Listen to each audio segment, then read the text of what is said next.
You build this business for freedom, but here's the truth. If you're a female founder or a working mom or a mom who works from home, chances are you're the one everyone turns to when the cat's sick, the school calls, or someone needs to pick up milk. And you bend and you flex and you sacrifice the very business that was supposed to give you more freedom and choice. Sound familiar? Yeah, me too. And we need to talk about it. Welcome to Female Founder Unplugged, the show where we cut through the noise and have a real, raw conversation about what it takes to build and scale a successful business as a female entrepreneur. I'm Lindsay White, people strategy expert, leadership coach, and fellow founder. And I know firsthand the challenges of scaling sustainably and staying connected to your passion along the way. This podcast is for ambitious women just like you, seasoned founders and CEOs navigating the challenges of leadership, team building, and sustainable growth. In each episode, we'll dive into those topics that are most important to you as a female founder. You'll hear honest, no BS conversations about building, growing, and leading a team and culture so that you can grow without losing yourself in the process. Because let's be real, entrepreneurship can feel isolating, and leadership doesn't come with a roadmap. If you've ever struggled with the pressure of running a business, felt overwhelmed by growing your team, or wondered, how do I scale without sacrificing my vision and my purpose? You're in the right place. Let's get unplugged. Welcome back to another episode of the Female Founder Unplugged, my friends. I'm really glad to have you with me this week. And I want to tell you about something that happened to me very recently that was really profound. It was a conversation that I had with someone near and dear to me, my personal trainer that I've worked out with for, 6-7 years. And we were talking during a session, and it really came to this place where we were both angry and frustrated and feeling very overwhelmed that we so often, as we are building our businesses, are the ones that have to do the flexing. We have to be accommodating. We have to pivot real quick because someone or something in our family needs some help. So let me tell you about what happened for me. One of our very elderly cats, whom I absolutely adore, was not doing well. We could see that between sort of Sunday and Wednesday, his health was declining.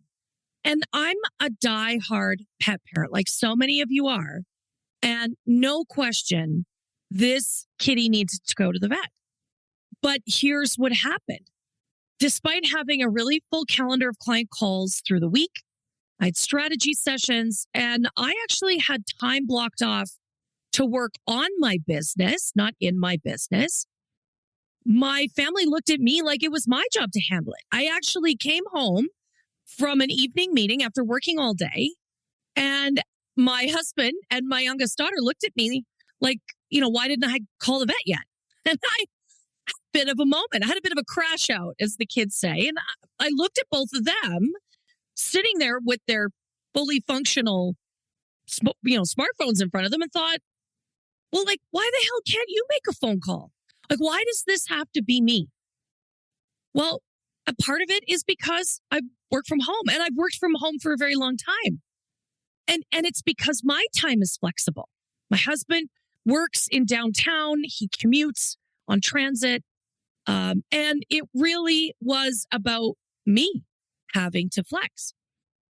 And whether it's the cat or the kids when they were smaller, or the groceries, or, someone's sick, it's always me.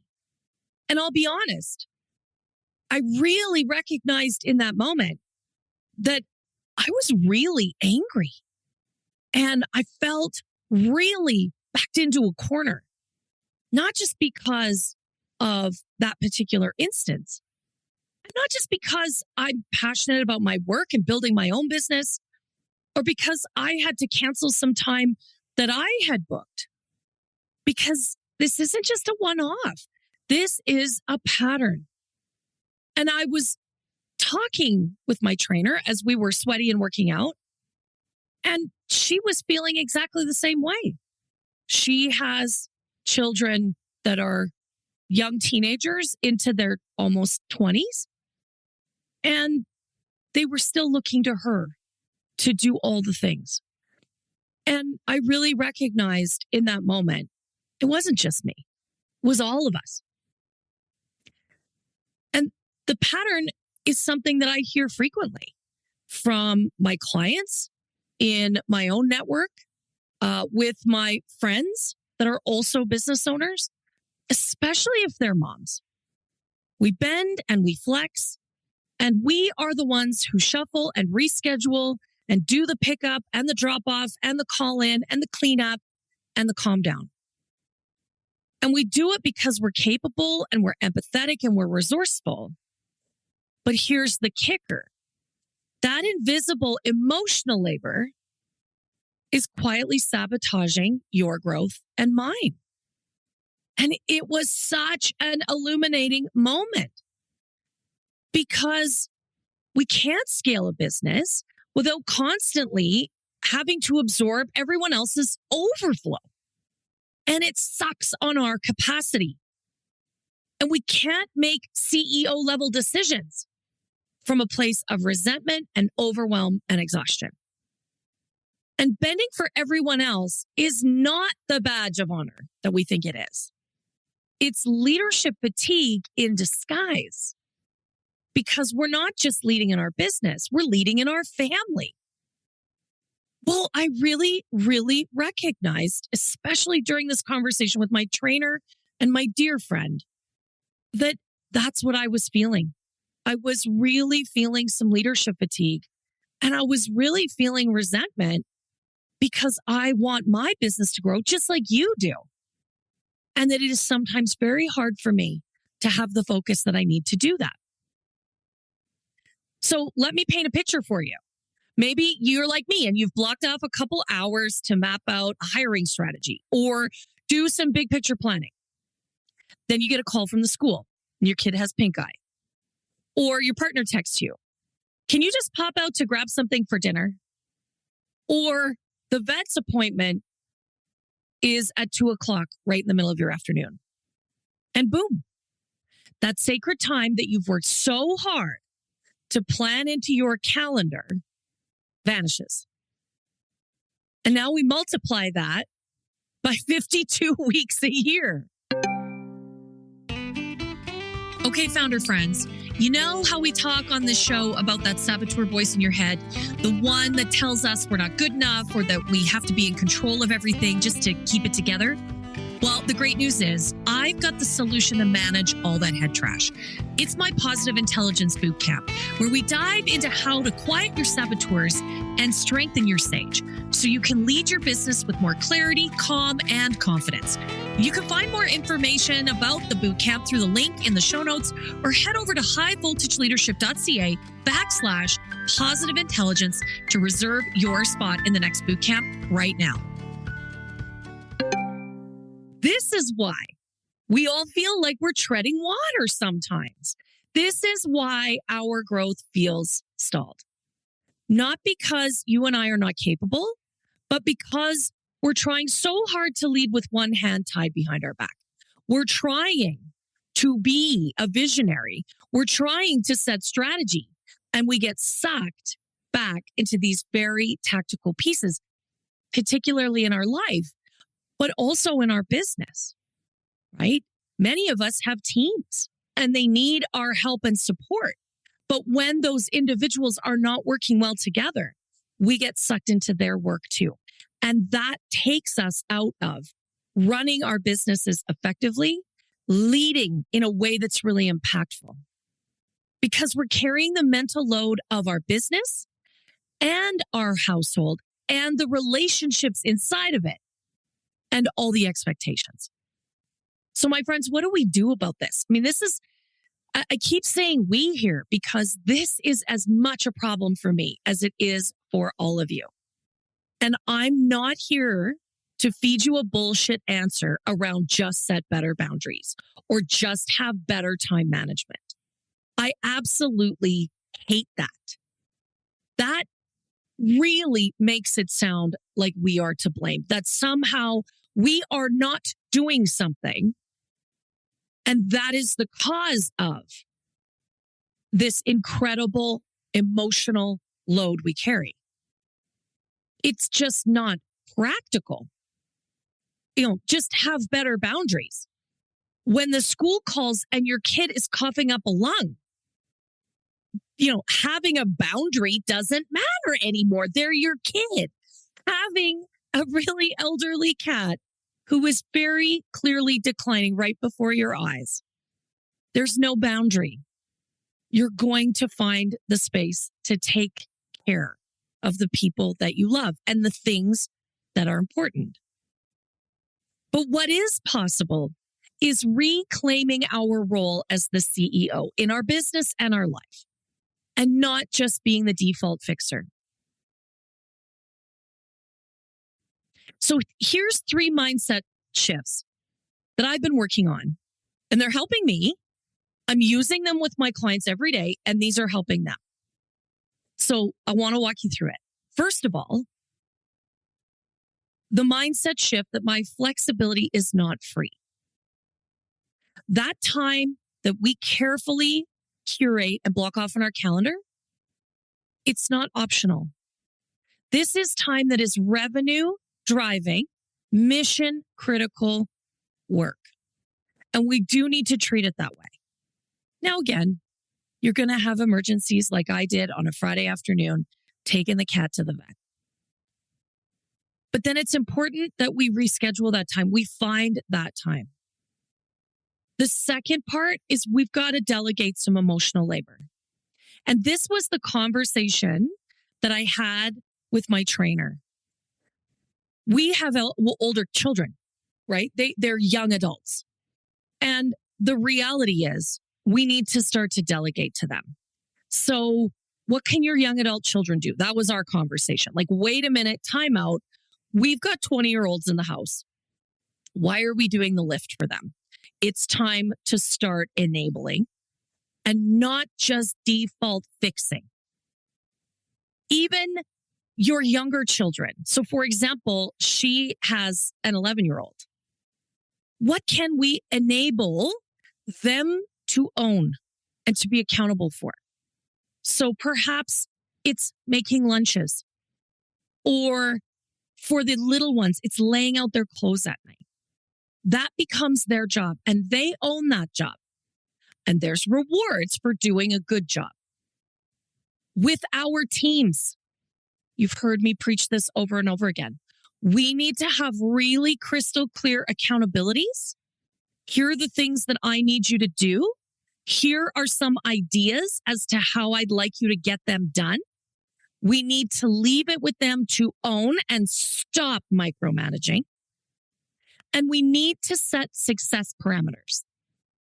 Here's what a great job looks like. Here's what the expectation is. Here's the reward at the end. And then one of the most difficult conversations is with our partner.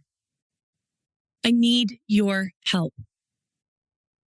Can we talk about how we're going to tackle this work together?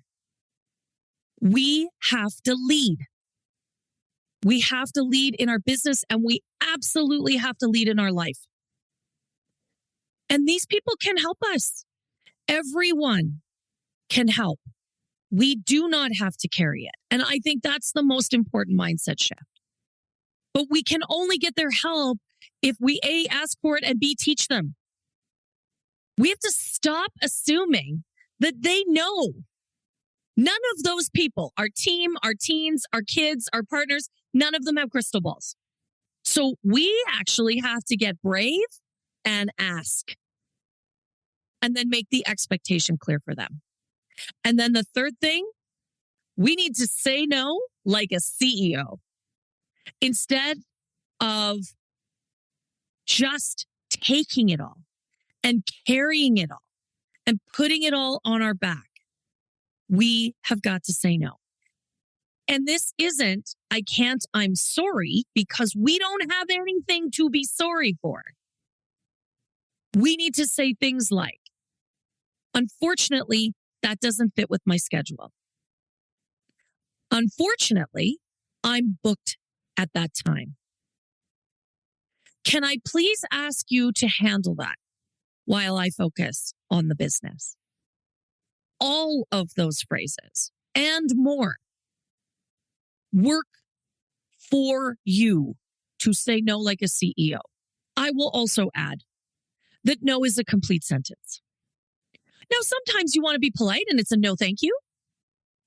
I'm just not available. But we don't have to be sorry.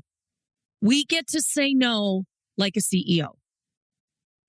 Now, all of these three things might sound small, but trust me, they're really powerful. And I am really trying to do these myself. And what I want to acknowledge is that this isn't easy. So this isn't Lindsay just giving you a bunch of fluffy advice, because we don't do that on this show. This is Lindsay saying, I am really working these three things myself, and I offer them to you and to my clients and to anyone else in my world so that you can actually stop being the fixer, stop carrying some of that emotional load. So my friends, I want you to hear this. You are absolutely not failing. This actually isn't about you. You are operating in a system that still expects many of us as women to bend, even when we're the boss. But true leadership is not about doing all the things. It's about building a business that works with your life, not against it. This is about creating a work and life blend that really, truly offers you the freedom and the flexibility and the fulfillment that you've always wanted, that I've always wanted. And this is exactly the kind of work I do every day. This is the kind of work I do with my clients every single day. You don't have to choose between growing your business and showing up for the people you love, including yourself. You can do this. You just need a better plan, and you need the support to make this stick. All right. So if this episode hit home for you, I would love to hear about it. You can reach out to me with your thoughts, DM me on Instagram, shoot me an email, find me on LinkedIn. What I want to know is there a moment recently where you bent over backward when you didn't really want to? I want to hear about it, because this is really important. We share these stories. And if you are really tired of figuring all this out on your own, I want to encourage you to spend some time with me. There's lots of different ways that I can support you. There's space where we can build strategy and systems and teams that support your vision and your sanity. Because scaling doesn't mean sacrificing. Not anymore. Growing your business does not mean that you need to give more time, more energy, and just spin your wheels. So if this is something you're struggling with, check out the website, highvoltageleadership.ca. There's lots of different ways that I can help you and we can do this work together. So my friends, until next week, same time, same place, stay high voltage, and I'll see you soon. Thanks for tuning into this episode of Female Founder Unplugged. If today's conversation resonated with you, I'd love to hear your thoughts. Connect with me on Instagram at highvoltleadership and send me your questions or let me know your biggest takeaway. Looking for more strategies on scaling your business, building a powerhouse team, or leading with confidence? Head over to highvoltageleadership.ca or follow me on LinkedIn for exclusive content, resources, and special offers just for listeners. Until next time, keep leading, keep learning, and remember, the real magic happens when you're unplugged.